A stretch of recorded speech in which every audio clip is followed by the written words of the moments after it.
नमस्कार दोस्तों, अक्ष एडु पॉइंट में आपका स्वागत है।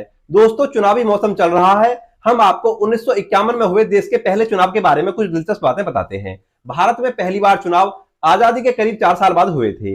यह चुनाव 25 अक्टूबर 1951 से 10 फरवरी 1952 के बीच चले थे। चुनाव में 53 राजनीतिक पार्टियों ने भाग लिया, जबकि 1874 प्रत्याशी चुनाव मैदान में उतरे। यह लोकसभा चुनाव था और 401 सीटों पर हुआ था। इस चुनाव में वोट डालने के लिए मिनिमम एज 18 नहीं बल्कि 21 साल थी। उस समय देश की जनसंख्या 36 करोड़ थी और केवल 17.32 करोड़ लोग ही वोट डालने के लिए एलिजिबल थे। इसमें से केवल 45% वोटर्स ही मतदान केंद्रों पर वोट डालने पहुंचे। जब भारत में पहली बार चुनाव हुए तो उस समय भारत की 85% जनता अनपढ़ थी और उन्हें वोट और चुनाव के बारे में कोई जानकारी नहीं थी। तो इलेक्शन के 1 महीने पहले जगह जगह पर मॉक इलेक्शन यानी कि दिखावटी मतदान कराए गए, जिससे लोग मतदान के बारे में जागरूक हो सके।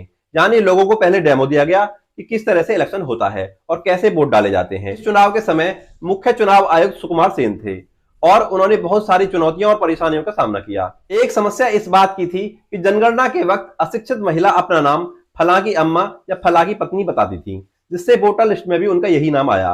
इसके चलते सुकुमार सेन ने यह निर्णय लिया कि ऐसी महिलाओं के नाम वोटर लिस्ट से हटा दिए जाएं। तो करीब 28 लाख महिलाओं के नाम वोटर लिस्ट से हटा दिए गए और वह देश के पहले चुनाव में वोट डालने से वंचित रही।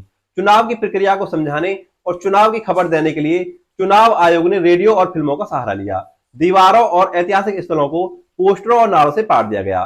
कहीं कहीं गायों की पीठ पर लिखकर पार्टी के लिए वोट मांगे गए और बैलगाड़ी में घूम घूमकर चुनाव प्रचार किया गया। राजस्थान के कई रेगिस्तानी इलाकों में पहली बार काफी मुश्किल हुई। यहाँ जाने के लिए सड़कें नहीं थी, टेलीफोन फैसिलिटी नहीं थी। ऐसे में आर्मी व्हीकल के जरिए मतपेटियों की व्यवस्था की गई। इसके अलावा ऊंटों के जरिए मतदान केंद्रों तक पहुंचा गया। वहीं मणिपुर और त्रिपुरा में हाथियों का सहारा लेकर मतदान सामग्री को पहुंचाया गया और चुनाव कराए गए। इस चुनाव में कांग्रेस ने जीत दर्ज की और चुनाव के बाद जवाहरलाल नेहरू देश के पहले प्रधानमंत्री बने।